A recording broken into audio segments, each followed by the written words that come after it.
Welcome to a special episode of What Are Those, the show that explores the art of sneaker culture. Happy to be here, man. Today we're jumping right into it. We're talking about these things back here, the AE1. We're going to talk about this sneaker. We're going to talk about Anthony Edwards himself. And we're going to talk to the storyteller, the senior manager and PR of basketball, of global basketball over at Adidas. My man Pharoh Martin is back on the show. Let's jump right into it. Pharoh, what up? What's the word? What's the word? I've been waiting on these. I've been waiting to talk to you about these. Right. I'm gonna keep it a buck, and I'm not even just saying it because you're on the line, man. That's why I was excited to talk to you about them. Last time I talked to you, you told me there was some stuff coming. There was some stuff in the tuck that you all were ready to release very soon. Right. And I believe in you, bro. But it was hard for me to fathom what it could be. You know what I mean? But this right here, I like them, brother. Exactly. I like them. Just talk to me about like the thought process behind these, man. The marketing, everything's been beautiful, man. Just tell me the story about the AE1. Man, basically the way it was like, I gotta bring it to the beginning. About 2 years ago, we had, we were just single digit market share. You know what I'm saying? Like we was getting our ass kicked. I'm gonna be 100. And then I think since then we've done we relaunched our basketball. We did a reset basically, and with that reset, you can see a new design direction. That's not just with AE, but that was with Harden. That's with Don. That's with Trey. Like all of our different signature shoes. We also introduced like what we call the collection. We had these different Jerry Lorenzo and these Jerry Lorenzo inspired cuts. We had the Fear of God collection, a Fear of God athletics collection. So we did a whole reset in regards to like a design direction and how we just like how we're going to come out as Adidas basketball, right? And what it meant to like what our category really meant for us and what, the things that we represented and some of the values that we represented. AE1 was a pinnacle of that, right?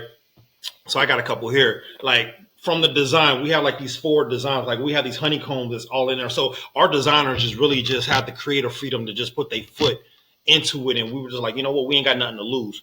You know what I'm saying? And ever since then, we, we needed that athlete. Like who's going to be that athlete outside of like, we had D Rose, we had Harden, right?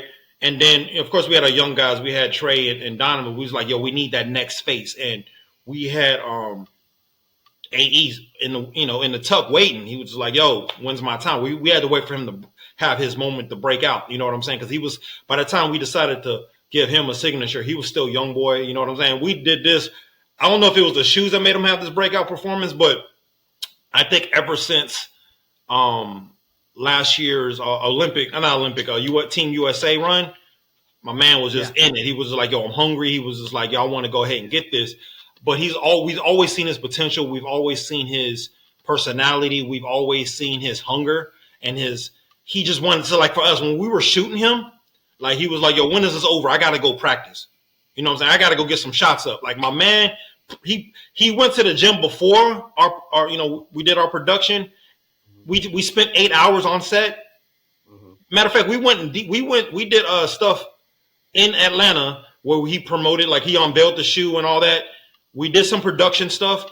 Then he went back to the gym. Like my man's dedication to the game is crazy. Like it's on like some Mamba, levels where it's kind of like, dudes just want to go out, but it's kind of like dudes like Durant, Ant, Kobe, they all about hoop. They don't even care about all this like fame and all that and marketing stuff. They're like, yo, let's go do it. I'm gonna be funny because I'm funny, but end of the day, I'm all about hoop. You know what I'm saying? He's the most competitive dude I've ever met. Like you could play ping pong, my man will want to like squash you out. So it's kind of like it don't matter what the game is. He wants to win. He don't even know how to ice skate, but he's gonna try to get some goals on you. So that's what we got to. That's what we were dealing. We knew what we were dealing with. We was like, yo, we just got to build the campaign around that. Like, build it around your personality.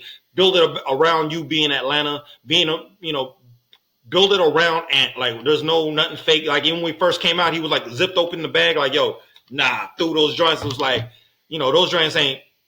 These ain't the move. So my joint's gonna be better than that. You know what I'm saying? So like coming out the gate, it was very brash, and we didn't want to. We wanted to be unapologetic, and as a category and as a brand, we ain't really had nothing to lose. So we just like, yo, let's go all in, and kind of paid off for what it was. Yeah, no, it's brilliant marketing.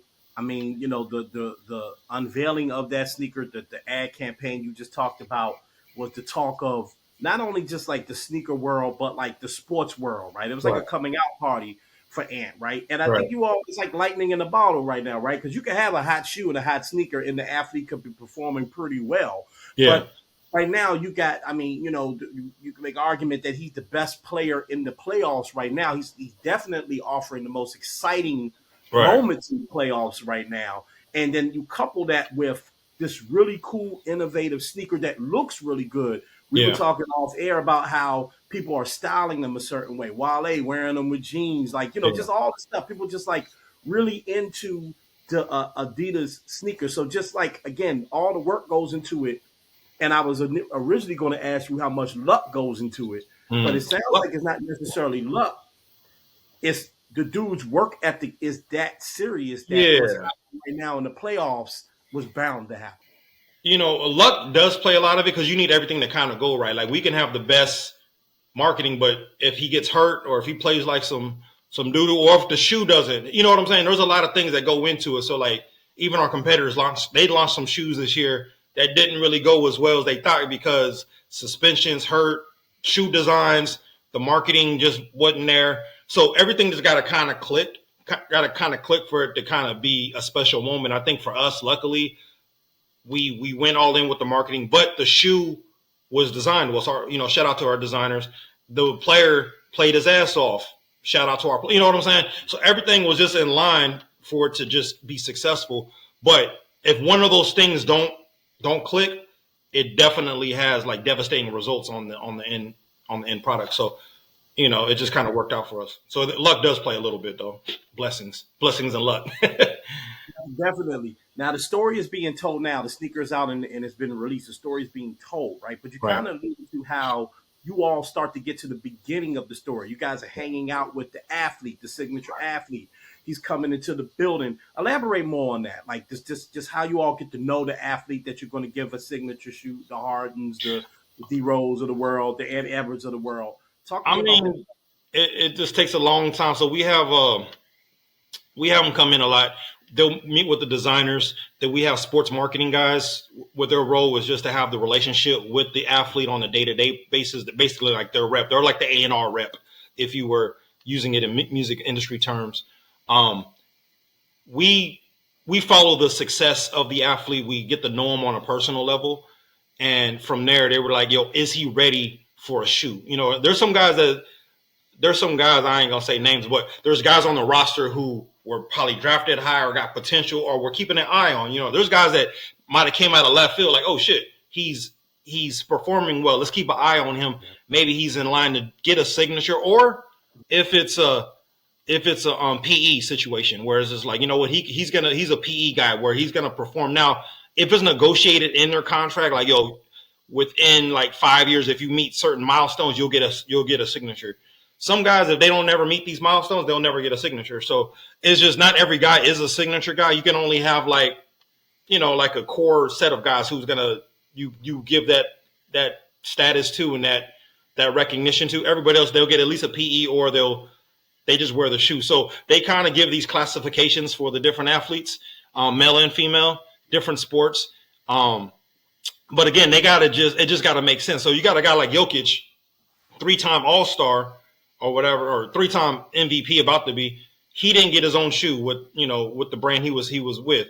Asia Wilson's another one. So, but you get like a Caitlin Clark coming right out. She knows the value that she holds. She's going to negotiate a signature right out the gate. So some of it is just kind of like, it's going to be performance based. So like for us, Donovan Mitchell didn't get a signature until after the dunk contest.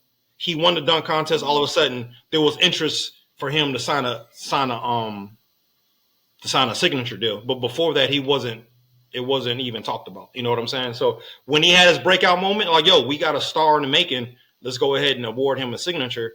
That's kind of how it happens. Some guys are just kind of predestined. They're going to be what it is. And then some guys are like, oh shit, here's a star. Let's go ahead. He's on our roster, or we have access to him. Let's give him a signature. Like even Shea Gillis didn't get a signature until like recently, but he's been on that brand that he was on for I don't know how many years. So that's just kind of the way it works. Internally and externally, where it's just kind of like we'll track you, or just some guys that are just promised the signature. You just know they're going to be stars. You got your LeBrons and your Kobe's who come out, your Ant Edwards, even LaMelo. They come out. We're going to give him a signature. This dude's a star because he has a following, he has a personality, he's marketable, and if he has the accomplishments on court, easy. That's an easy decision right there. Yeah, I like it.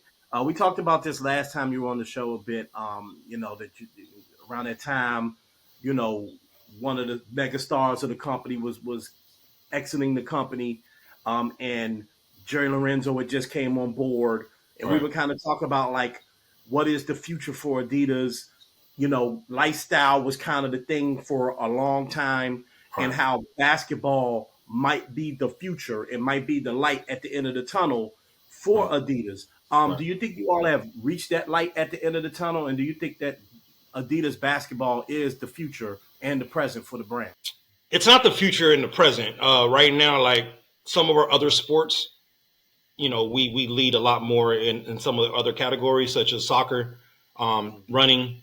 But for basketball, we see a lot of potential as far as North America, even in Europe. Like, for instance, like if you talk about like, as a market, Europe has a lot of development that needs to happen. China, same thing from a grassroots level.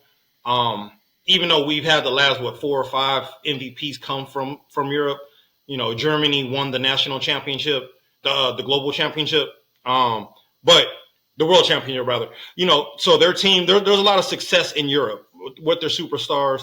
But as far as North America specifically, yes, we see the inroads to dominate North America. Got to go through basketball.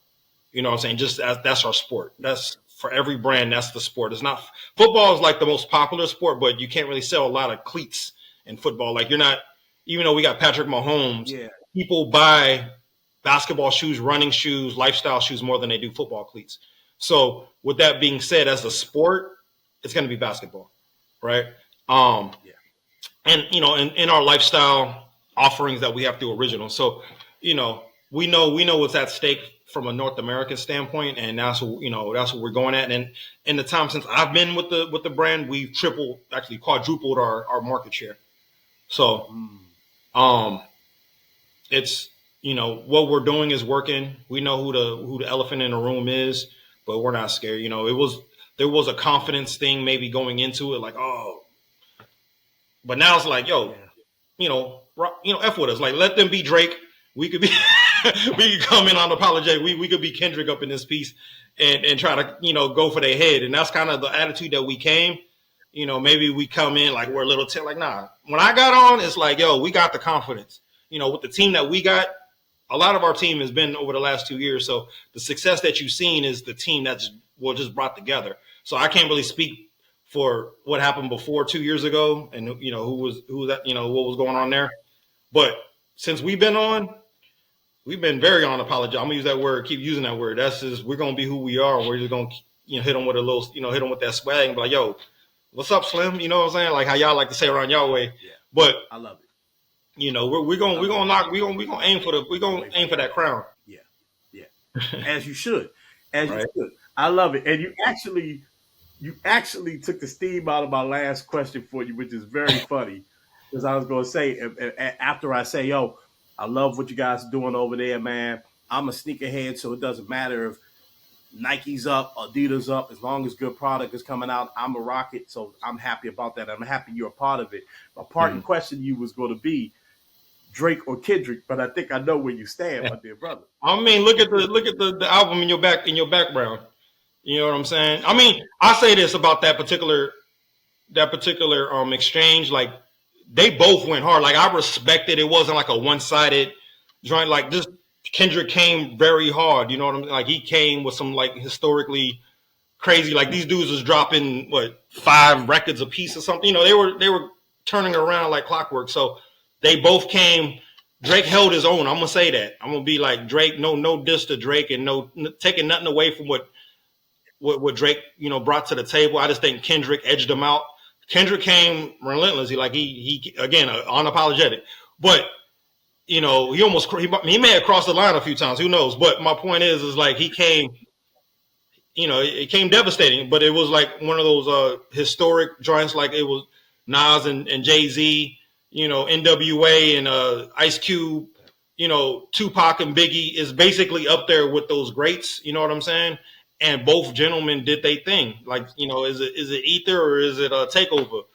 I can't really call it. Like some people, like Drake fans, are gonna go for Drake. I can see if you thought Drake won or if Drake was better. Like I definitely Drake held his own. Now, if I want to say one guy edged out the other, I could see it the other way as well. So it was a very great battle, and he got my respect, honestly. Hopefully, a lot of that stuff isn't true. He has mine as well.